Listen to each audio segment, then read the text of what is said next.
Hello, guys. Good evening, good morning, good afternoon, wherever you're watching from. Yesterday, I did a video, and in that video, I was so loud, I was so emotional, I was so passionate. When I talk about relocating back to Zimbabwe or relocating back to your home country, home area, I become so emotional. It's something that touches from deep, deep down. And for me, talking about these issues, it's coming from a calling perspective, not an emotional perspective. And I always share with people how my journey began. And it actually didn't begin way back. It actually began early this year. And this is what happened for those who do not understand, for those who are not aware of what really transpired. In February 2025, I lost my young brother. May his soul rest in peace. He was 2 years younger than me. We grew up together, just the two of us, and we had quite a very tight bond growing up. And what happened, and God preserved him. At some point, he got burnt by paraffin, 90-degree burns. We're talking of someone spending 3 months in the ICU, but God preserved him. God made him to live many more years, I think 13 more years, and he had another child after that. A lot happened with this young brother of mine. We actually got a sister in our family later on. That was around 1999, and there was a huge gap between my young brother and our little sister, who is also now married and has got 2 kids. The second born is now, I think, 3 weeks old now. So when my brother died,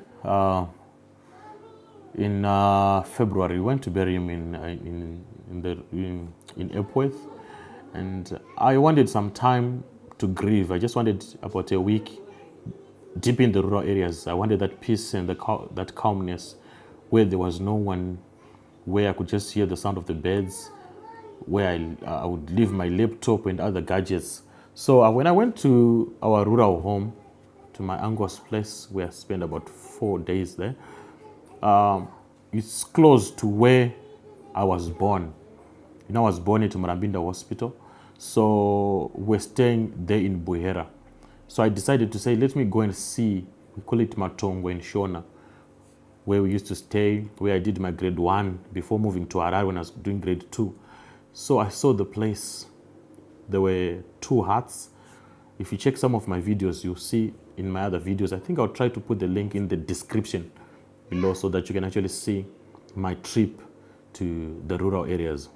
And when I got to those 2 huts, they were just now, they've already fallen and they are on the foundation level.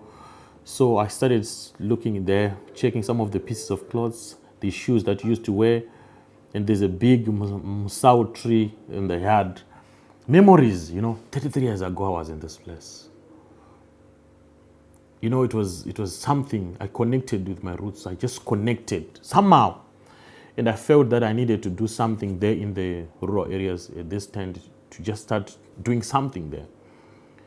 So I felt a connection. After that, I came back to Durban.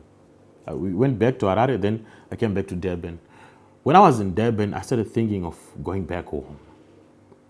I don't know what happened. It was just like a mind shift. I started being calculative. I came here when I was young, 23 years. So people were saying, how old are you? I'm just turning 40, starting life. That's why probably I think the way I think. So I was 23 when I came here. And now I'm turning 17 years here in South Africa. So I then began to be calculative, to say, when I came here, what was my main intention to be in Durban?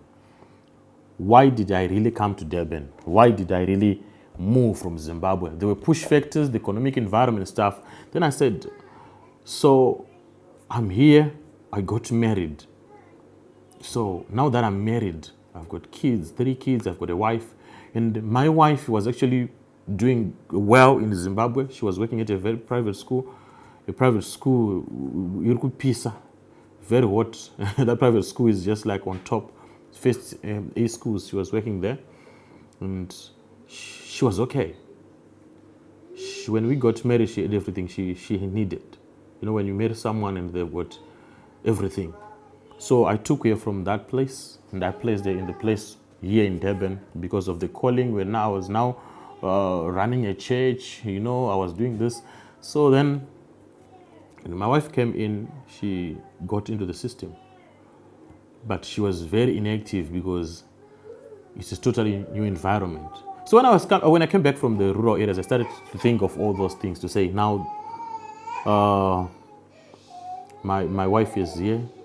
She started also working for, you know, for other people, cleaning clothes, you know, the laundry thing during the day. And she would come back home tired. And our small boy started going to creche at early age. And so all those things, they have the foundation that has built me to be where I am, or to have a mind and a perspective that I now have to say, did I empower my wife? To some extent, yes, but I feel she had great potential. Right now, she's running a peanut butter business. We've got a machine. She buys peanuts, then she roasts them, then she makes peanut butter. One of the best peanut butter that you ever eat. She's doing it, but not at a very, very large scale, but she's doing something. Sorry about that disturbance. But so I started being calculative to say, what have I achieved in the past 16 years, 17 years that I've been here? There are a lot of things that I've achieved. I've managed to live, number one, thanks to God, thanks to the heavens. I've managed to survive whatever came, whatever diseases, whatever. God has protected me. We have quite a few incidents where our property got stolen, cameras got stolen, laptops got stolen. We went through things, trials and tribulations. My wife's phone got snatched. We went through things, but we are still alive and we still can do something today that can change our future. So I'm grateful for all these years that I've been here. I'm grateful for all the doors that God has opened for me all the years that I've been here. But every living organism needs to grow.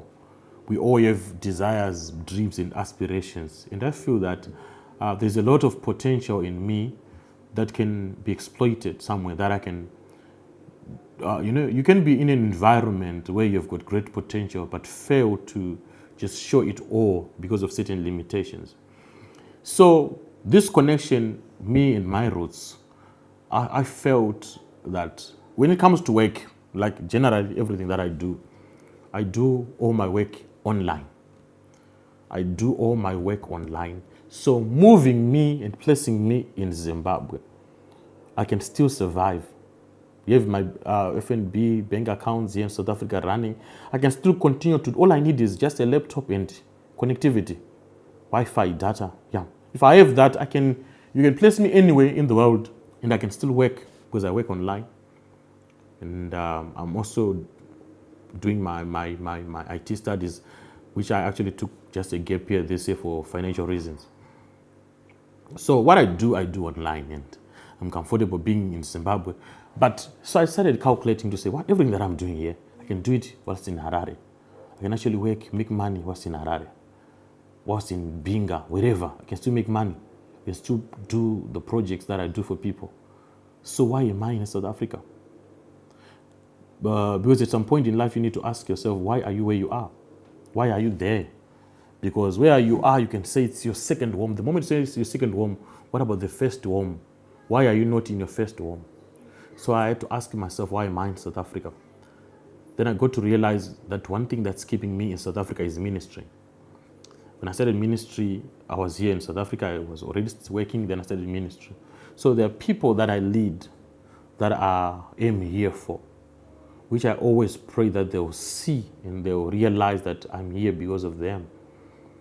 And we can work out things well. So I discovered that the church is the only thing that's keeping me here in South Africa. But I also discovered that I've got an online ministry which has close to 500,000 followers on Facebook.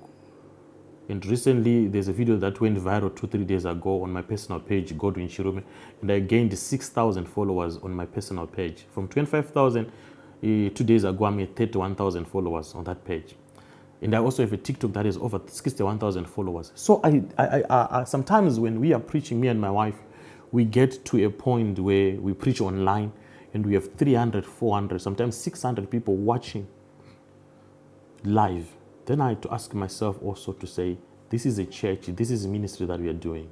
We also have a physical church which does not even have people, half of the people that watch us on social media. So my question, and you are going to be helping me, is if I'm doing things online, if I'm preaching online, if I'm preaching and people are receiving Christ, we are doing prayers, we have programs online, am I not following my ministry?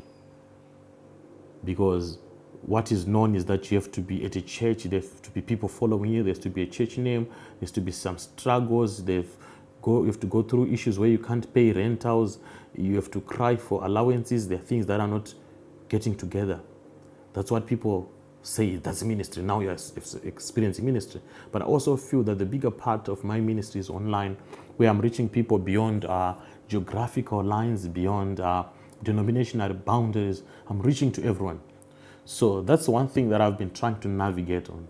And it's actually one thing that I'm working to say, God, speak to me through comments, through people talking to me, through your voice, that silent voice, to say, I might be here. Because every time I go to Zimbabwe, I'm going to be very honest in this video. Every time I go to Zimbabwe, there's that joy that comes. There are doors that open up financially. There are doors that open up a relationship with people, social doors. There are some things that happen.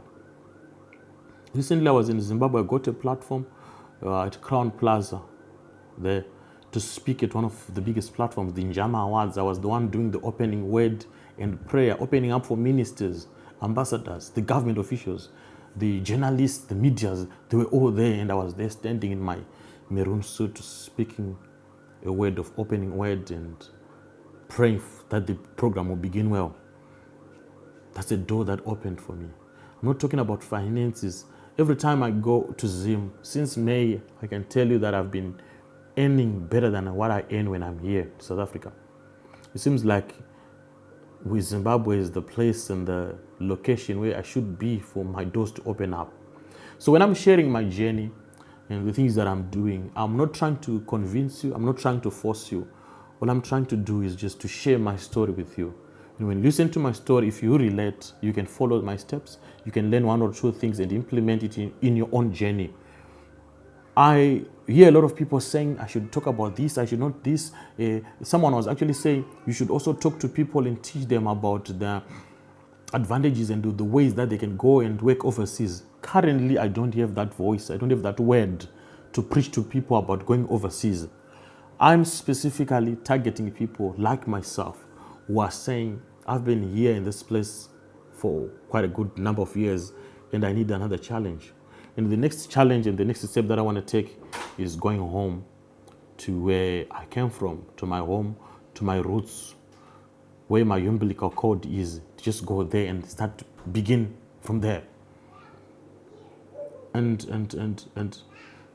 so the journey started, I think when 2022, when I got land, maybe that's when the journey started. But I've been quiet about it. I've been silent about it. And I haven't been feeling the same push that I'm feeling now. Yes, when I will use the word feel, that's my limited grammar when it comes to English. Because relocating, as I usually say, it's not an emotional and it's not a feeling thing. But I believe for me, it's a calling thing. It makes me, it makes me turn away from everyone who's talking against relocating. I don't want to hear the problems that you have for all the solutions that I have. I'm determined to face the hard in Zimbabwe. And I don't know about you. I don't know if you feel the same within you, if you hear the calling within you. And when I started this YouTube channel, money was the last thing on my mind, to be honest. Money was the last thing. I started a Facebook page, Masasi One on Zamaru on Namata in 2011. When one of my guys, my close next door, started a Facebook page, Masasi pa Facebook, RG, that's his name.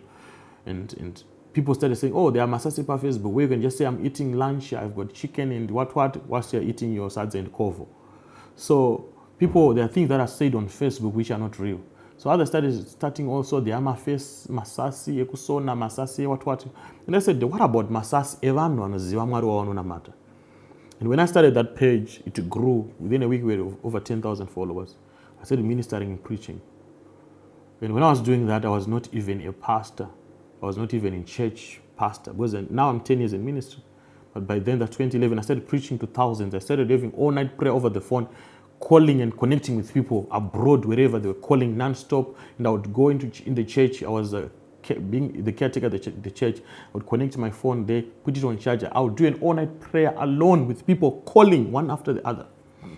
Sometimes when there's a bit of a break, I'll check the phone. There's more than 400 missed calls on the call.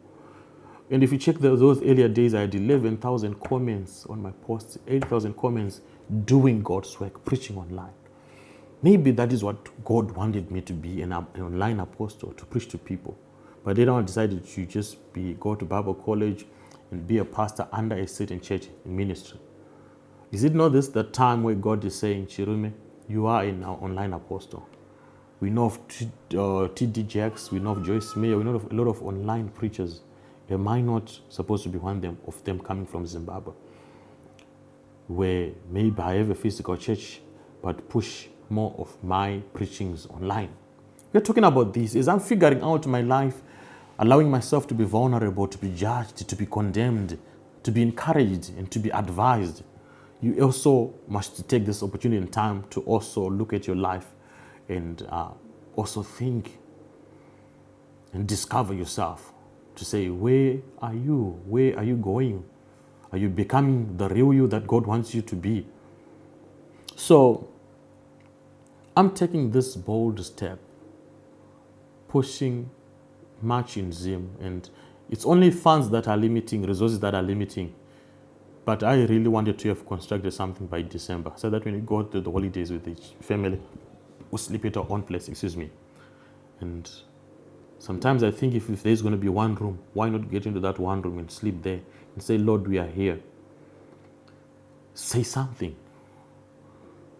And also I believe God also has to be specific when He's calling people. You say, Chirume, I want you to preach in South Africa. Did God say preach in South Africa? Or God said preach to everyone, online preach in Zimbabwe? That's a question that I'm also praying that God will give me answers to. But above all, this journey of relocating is a journey that I'll continue to share with you.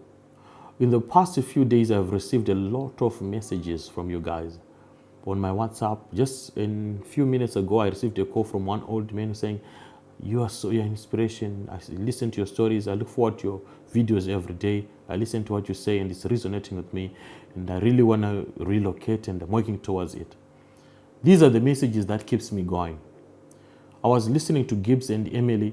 Gibbs actually sent me a message in the inbox to say, Chirume, you're inspiring me and thank you so much for your messages. I look forward to them each and every day to see what is it that you've posted. Gibbs, if you're following, thank you, man. And I had to actually go to their channel because they said they were documenting their channel. And what I saw there was amazing. These guys are building a multi-million-dollar house.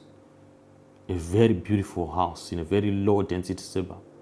And I was like looking to myself and saying, if these people are doing building a multi-million-dollar house, you have time to watch what I say and what I do, then it means what I carry is just not ordinary. And also the majority of people we have failed to make it in all the years they've been in diaspora, but are now saying my videos are a wake-up call to them. I treasure you and I don't take your presence on this platform lightly. So this video is for me to thank you for all the support that you've been giving to me and all the attention that you've been giving to me. And it is also a video that I'm doing to promise you that I'll continue to push even on my own land. There are struggles, there are challenges that I'm facing, but I know I'll come out of it all. There are a few individuals who have come through. I want to thank you guys. I don't take this lightly, and I want to thank you for that support. I remember my first visit to Zimbabwe. There's someone who actually bought me data to say, I'm sending $30, just buy data. I don't know the person. Was it yesterday? Is it yesterday? Someone sent me a message 4 or 5 days ago. He said, I want to buy you a cold drink, just to say thank you for what you're doing. And I said, it's okay. Yesterday I was shocked I received $100 on my mukuru. Guys, I want to thank you, and I want to say this. I don't take lightly what you say, what you do for me, and the attention that you give me. And I want to also share with you that even Facebook is also now paying me something because of the views. That's why now I will encourage you to watch the video, leave a comment, share the video if you can, share with others. If it has helped you, try by all means to also share it so that you can also help someone else. And my journey with my wife, we are going to be as open as we can so that you also get to understand. Some of the people who are going to be watching this video, they'll be watching it 20, 100, 20, 100, whatever year. YouTube will still be running, will be gone for years. And these may be kids of our kids, and they're planning relocation. I want this channel to be a template of what to expect, how to do it. And so I kindly ask your comments to be as productive as you can, to be as positive as you can. You can criticize, you can think outside the box, you can be inquisitive. But in all you do, let's try to build something. So this is my story, and I'm sticking to it. And lastly, guys, I don't know, we are pastors, we have 3 conclusions. This might be my first conclusion. When I started my Facebook page, one thing that I felt in my spirit I needed to do was to give back to the community. It was giving back to the community that raised me.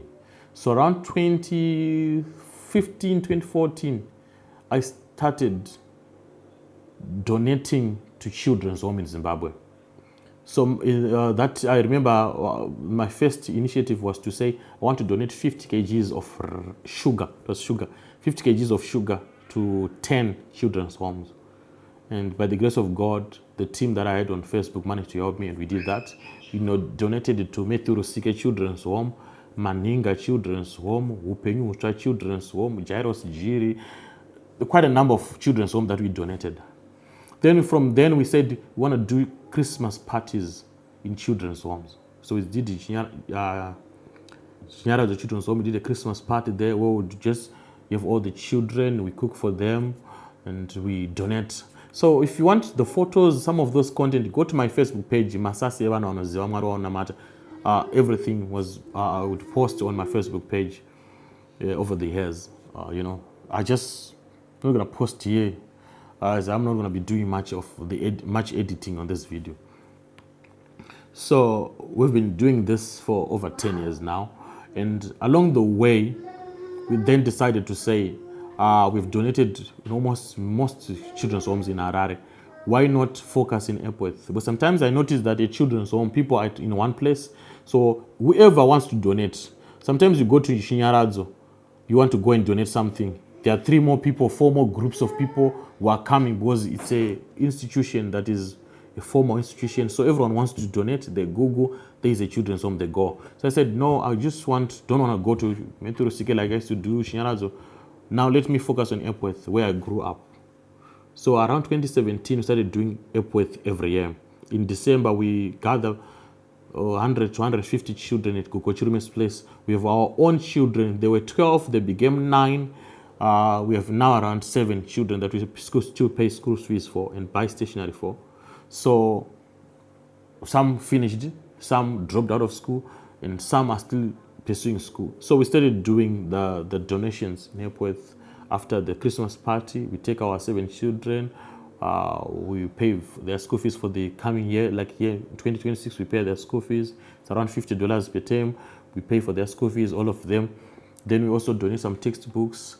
But during the party, we'll be doing competitions, giving out textbooks, giving out sweets. We have our cake. There's a team that's in Harare. We call it Masasi team. Like they call me Pastor Masasa. Hey, why am I sharing this on a relocating journey?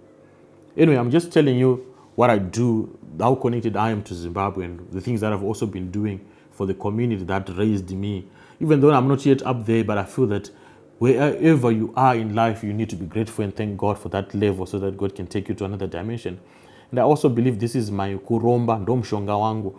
I also believe that giving is the one that makes me to be blessed. And whatever I've managed to give to people, it doesn't take me much effort to receive or to get.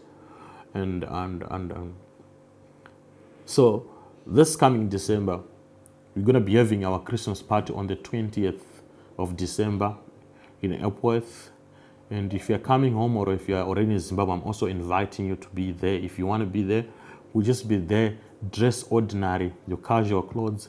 We cook for the kids and we enjoy, you play games with them. I will be there. And every year I try my best to be there. In years where I can't go, there's a team that is always there together with Godwin Chirume. And we usually take about 15 ladies from the community that will help with the cooking and all the coordination, play music. But if you're not able to come, but you also want to be part of this initiative that I started way back in 2014, 2015, please, the number is on the screen. Send me a WhatsApp message to say I want to be part of this. I want to partner with you. We get $10, $20 and help us raise money. Usually our budget is around 1,000 to 1,500 US dollars. That's how much we usually budget for the party, for the donations, for everything that we have. Currently, I've been also collecting sanitary pads. It's also another initiative that I do there in Epworth. I make sure at Godwin Chirume's home there are always sanitary pads. Maybe there's an emergency, one child can come. There are always sanitary pads, cartons of the 48, those 48 packets with about 12 or 8 sanitary pads. They are always there to home. As I speak, there are also sanitary pads there. And when I go back to Zim next week, I have to distribute them, some of them in Mrewa. There's a school that I just chose to say I want to go and distribute the sanitary pads. So if you want to be part of this initiative that I do, please, I kindly ask you, you can, even if you don't want me to know you or whatever, there's PayPal. I will leave my PayPal details on the screen. Just send via PayPal. Just send via Mukuru. I'll send my Mukuru details in the description. Or just WhatsApp me so that we can talk and we see what we can do. So that's on the 20th of December. So we're still building to the date. We can even send you the budget that we have for the food so that you can pick whatever you want to pick. Or you can just say, I want to pay school fees for one child. That's $50 for one term, or $150 for the 3 terms for that child. That will still be perfect. Then on the 27th of December, we're going to be having a get-together for diasporians. Those people who are in the diaspora were coming back home to Zimbabwe. We want you guys to come together and we have a day where we do barbecue, Tadunita Brai. And we are still planning, but we're going to be in that house, Tinashe Chinomwe's house in Mrewa, where I did a video where I was showing you Matangage, Nguruve, my dad and stuff. We want to do the get-together there so that at least we promote his business and also he gets to share with us some information. At the end of the day, we also have to appreciate him for his time and his effort and for hosting us. So I have people who are already saying they'll be coming. I have couples that are confirming that they'll be coming. They're coming from the UK, they'll be in Zim. Some are already in Zimbabwe. They're saying, we want to come from Mount Darwin, we'll be there. Because I believe that this channel is we go. I'm still trying, my English bundles. I'm trying a lot to use them up, top them up. We want this channel to go international. I've seen people who are in South Africa. We are saying, we also want to relocate. We've been out of the country. We want to be prepared how to go back home. We have people in the Botswana, people in different countries of the world. Please help me, pray for me. I need to be very articulative, I need to be speaking well in this foreign language so that we can be able to reach nations. In videos where I do in Shona, I will try my best to sit down and work on the subtitles so that we can be able to reach out to thousands, millions of people out there. Above all, guys, pray for me and I'll be praying for you. And I pray that God will provide resources for a smooth relocation, for a smooth migration, for a smooth movement, for your smooth going back to your roots. We are the ones responsible for building our nations. And as I'm speaking this, it's coming to my mind to say that at times you need to put yourself first in all that you do. Some of you're in the diaspora simply because, thank you. So, sorry. For the 27th, it's from 10 a.m. until around 4:30 so that others can also travel. It's $10 per head, per person. It's $10, that's for the refreshments and for the nyama, the braai, the meat. If you want extra, some of you, I know you drink your 4%, your 8%, 32%, whatever bottles. You need to bring your own 32%, These are for refreshments, grocery, yeah. the Coca-Cola, the Fantas, the juice, whatever. So that's what's going to be on the $10. And we also going to do an offering on the day just to appreciate the guys who will be talking to us, you know. We know, you know. So that's what's going to be happening on the 27th. We'll try also to find some speakers who will be talking to us concerning what they've done. We also do a short tour. I'm now also in the area in Mrewa, so I'll also take you to my place. I'll take you to my other brother's place. You just drive past, you see what they are building. You also see what I'm doing. You also see what's happening there in the area. So yeah, and I wanted to talk about something, then my camera did some funny thing there. But anyway, that's what's happening. So I can't give what I don't have. If you read the Bible in the book of Acts, Peter, that guy was crippled for years. He said, is it Paul and Silas? They said, look at us. And he thought he was going to get money, that beggar. He thought he was going to get money. But they say, no, what we have, we give you in the name of Jesus, rise up and walk. Which means you can only give what you have. So they had Jesus, they didn't have the money. So on this channel, what I have is information and advice on how to go home safely, how to relocate smoothly, the things that you need to consider, things that you need to do. And I'll say of these things in different ways, in different different titles, different headings, but the story is still the same. Let's go home, let's build something. Instead of renting abroad, let's work towards owning with our own homes, in our own countries. Those from other countries, please just indicate where are you watching from. It's good that I understand and know where you are watching from. If you're in Burundi, just say I'm in Burundi. How are you, pastor? And the how are you, pastor, say it in your own language. Or is it Saobona pastor, you're Zulu speaking in South Africa? Or wherever you are, let's know. Let me know. So I'm so excited. I've talked to you guys, and when you see me in the next one, I don't think I'll still be in Durban. Maybe I'll be across Zimbabwe. And this time I'll travel by bus. I want to do a documentary of my journey. Usually when I'm driving, it's hard for me to concentrate on the camera. I need to drive, you know, and there are some passengers in the car. They don't want their faces to be on the camera.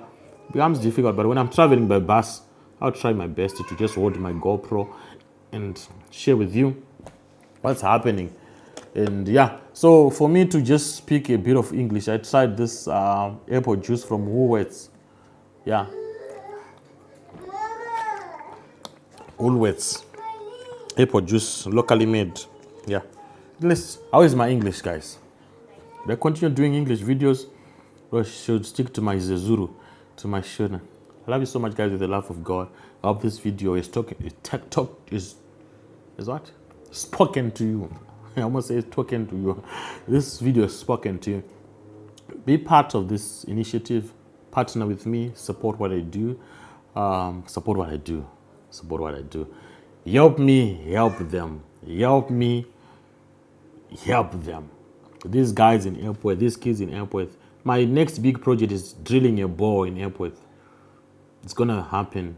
And through this channel, through the funds raised, through YouTube, and through your support and partnership, I'll certainly do it. One ball can save a community, can save many families, and I'll certainly do it with your support. So guys, take my number, send me a message on WhatsApp, let's talk about this, and let's keep on building. Take it as a seed to say I wanted to relocate, but this guy has been helping us, he has been talking to us, we've been getting help, and we want to just sow into him. Hey, I'm talking about sowing seeds now on the channel of relocating. Anyway, I think you get the point, you know. All I'm saying is support what I do, guys. I kindly ask you to support what I do, and let's meet on the other side. To meet again in my next video. God bless you. Peace.